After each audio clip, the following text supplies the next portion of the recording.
Welcome to the deep dive.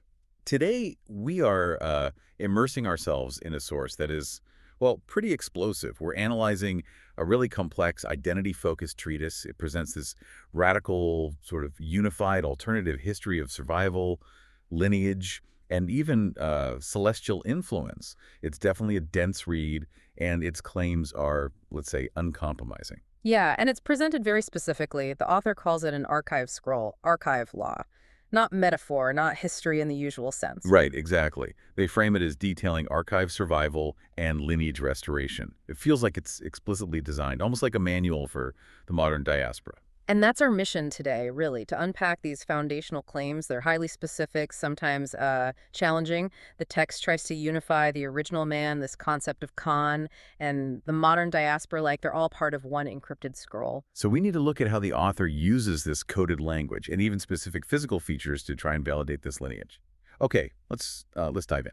The central assertion, it's electric, really. It states, the Asiatic black man is Khan, the maker, owner, architect of civilization, and that this fire, this lineage, lives encrypted within the modern diaspora, specifically naming Puerto Rican, African, Jamaican, Dominican, Mexican identities, presented as just undeniable truth. Well, what's fascinating is the strategy behind it, the sheer audacity, maybe. It pulls together figures like, Genghis Khan and these mythic entities, the Anunnaki. Right. And it's not just rewriting history, it's redefining identity itself as a tactical survival mechanism, Yeah. a crucial one. The whole thing feels aimed at activating what the author calls warrior clarity, like right now in the present day. Okay, so let's start with that core premise, the anchor for the whole thing. Yeah. The original man is the Asiatic black man, father of civilization, god of the universe. And Khan is defined as the warrior aspect of that. Not just a historical figure, but a cipher, like a constantly running frequency. That idea, Khan as a frequency, it's really critical. Because if Khan is an archetype, a code, well, how does it show up physically?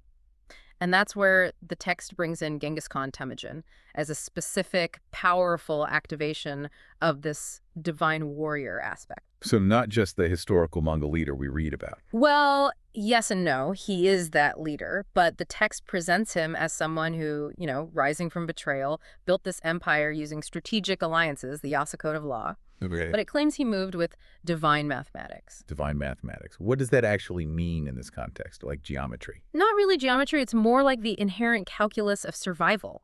A calculated use of surprise, timing, resource deployment. It looked mathematically perfect to his enemies because it was so strategically sound. He didn't just win. The text says he executed a pattern reflecting that Khan cipher, that frequency. Okay.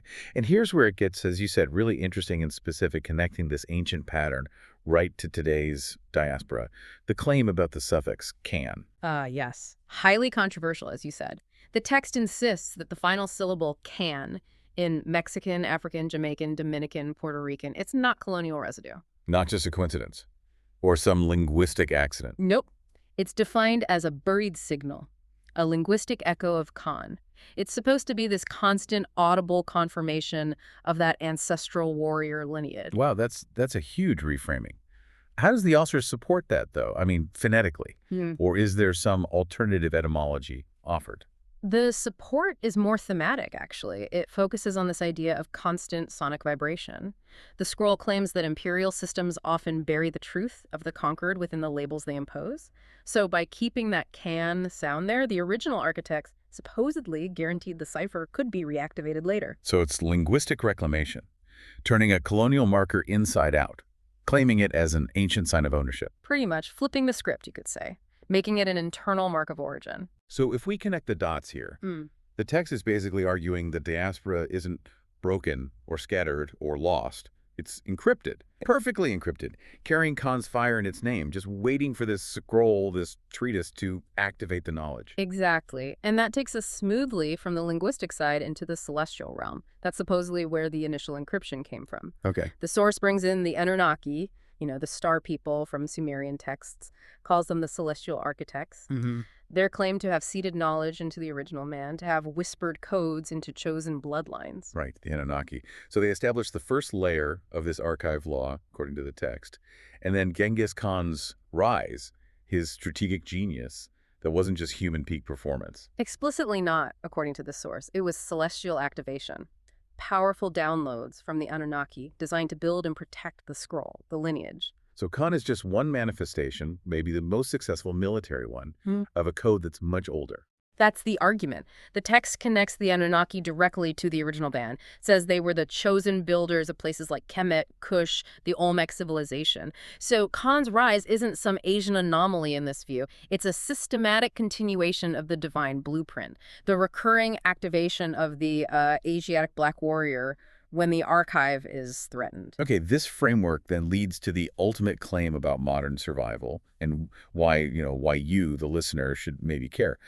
The text argues that diaspora survival through slavery, colonization, genocide, it's not just random chance. Right. It's presented as proof of the Anunnaki seeding knowledge, encoding tactics that awaken under pressure. Survival itself becomes the evidence of the cipher working. And that's why the can suffix gets called celestial residue. Exactly. An inherited survival code, always vibrating. It suggests the knowledge for tactical resistance isn't learned in textbooks, it's recalled. Because it was uploaded, way back by these star people and preserved through melanin, through linguistic signals. Okay, survival is key. So let's shift focus a bit to the tactical inheritance. How Khan's strategies supposedly show up in modern memory. The treatise says Khan won by clarity, psychological, mathematical, ancestral tactics, not just numbers. Yeah, clarity arising from specific maneuvers. Things like fake retreats to lure enemies into traps, using decoy fires to mess with enemy intel, multi-pronged attacks to create chaos. The text then tries to analyze how these specific strategies live on, almost instinctively in the diaspora's survival mechanisms. Can you give a concrete example from the source? How does a 13th century fake retreat translate to, say, a modern Puerto Rican community? Okay, so the source points to the use of rhythm, of sonic weapons, and community signaling. For Puerto Rican resistance, it highlights bamba and plena. The claim is the drums weren't just cultural expression. Historically, they were used to signal unity, resistance, specific tactical instructions during rebellion. Ah, like coded messages in the rhythms. Exactly. A direct continuation, the text argues, of Khan's reliance on coordinated multisensory communication to control the battlefield. That's a fascinating connection. Linking rhythm culture directly to military signaling. And we see this with Jamaican resistance too, the Maroons. Absolutely. The Maroon legacy is held up as a prime example. Their effective guerrilla tactics in the mountains.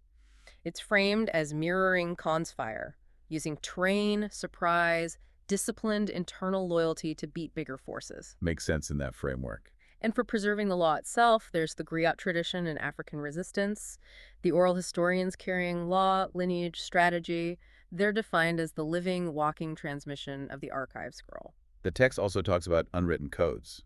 Khan had the Yasa, right? A strict oral law code, memorized, lived by. How does that connect to modern life like street law or cipher law? Well, the connection is functional, structural. The source suggests that when you're under colonization or facing systemic fragmentation, the official written law often becomes a tool against you. So communities have to activate an internal oral code for loyalty, protection, resource control. This cipher law, family codes, street codes, is described as mirroring the Yasa's strictness, its dedication to protecting the lineage. So the function is the same. Keep the cipher clean, intact, even under siege. Exactly. Protect the core information. So what this boils down to is the diaspora is adapting, transmitting knowledge, music, fashion, migration patterns faster than systems can erase it. This constant motion is archive survival, tactical inheritance in action. Which brings us inevitably to the most personal part of this deep dive. The body. The body as the ultimate archive. The text claims the Asiatic black man's body is the divine blueprint, a living physical archive scroll. Features aren't random, they're tactical, ritual. They hold Khan's fire. Yeah, Chapter 7 goes deep on this. Specific attributes as scrolls, antenna. Let's take the nose, for instance. What's its defined function? Okay, the nose. Described as broad, commanding. It's defined as a signal of breath control, vital for clarity, meditation, battlefield calm, and the ability to sense distortion. Sense distorts, like spotting lies. Yeah, basically. Detecting deceit, bad energy in an environment. A kind of physiological lie detector and clarity regulator, the text suggests. And the lips. Full, expressive lips are defined explicitly as transmission tools, the instrument for carrying the oral law, like the griot tradition needed. And they possess sonic voltage, designed to articulate the code, the law, with maximum impact, ensuring it's heard, felt, retained. Wow. Okay, hair is also critical in this view, right? Not just texture, but antenna. Correct. Coils, locks, braids. They're claimed to mirror structures like DNA spirals, even galaxies. Defined as maps, tactical choices, hair is called Khan's crown, but functionally it's meant to be an actual antenna. Receiving those star-coded transmissions we mentioned, it's how the Anunnaki supposedly update the archive law within the body. But the text does address variation, doesn't it? Right. Like straight hair within the lineage. How does that fit? Yes, it does address that. Straight hair isn't seen as dilution, it's defined as an alternate frequency. Something arising from genetic remix or maybe specialized star-coded transmissions designed for adaptation in different environments.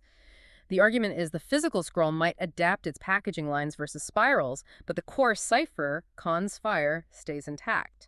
The body's designed for the code to survive variation. Okay, and finally, pigment.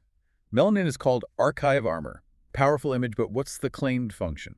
Melanin is described as a living codex, basically. Two main functions. First, a physical shield against environmental distortion, UV radiation, etc. But more crucially, it's designed to absorb and hold memory, ancestral instruction. By absorbing specific light frequencies, it supposedly bypasses standard genetics to safeguard the fire, the ultimate memory device for survival everywhere. So the conclusion to this whole section, the body isn't just evolution. It's divine architecture, encoded by the same force that activated Khan. Every feature is an encrypted survival code, ready to be activated. Yeah. And that brings us to the end, the wrap-up, which focuses heavily on succession. Passing the torch, so to speak. The text is very clear. Survival isn't enough. The cipher, the code, must be passed on clean, undistorted, formatted for the next generation's survival. Which raises a big question because the whole treatise seems dedicated to activating the youth. They're described not as lost, but as profoundly encrypted. So what does the text suggest for modern succession? How do you pass it on clean today? It suggests tactical transmission using modern media. The scroll itself, the knowledge, needs to be sent via channels that systems can't easily intercept or wipe. The text literally mentions formatting the archive law for things like GitHub, threads, alongside traditional book scrolls, using the infrastructure of the information age to get the warrior fire to the next builders, the next architects. So succession becomes tactical data management almost, not just symbolic ritual. Pretty much. Keeping the archive alive and accessible. It's definitely a radical proposal. This idea that the scrolls aren't gone, they're just rising, manifesting in these unexpected modern ways. It makes you think about the power, the psychological and political power of renaming and recontextualizing everything you inherit, whether it's language, like that can suffix, or tactical instincts, or even just your physical features, framing them as purposeful survival codes designed way before maps, before borders. Yeah. So the final thought for you, listening. What hidden archive law, as this text calls it, might you carry? What code might just be waiting for activation? A really profound thought to end on. Thanks for joining us as we navigated the very complex claims of lineage, survival, and celestial activation in this intense archive scroll. That was definitely a deep dive into the code. Yeah. We'll see you next time.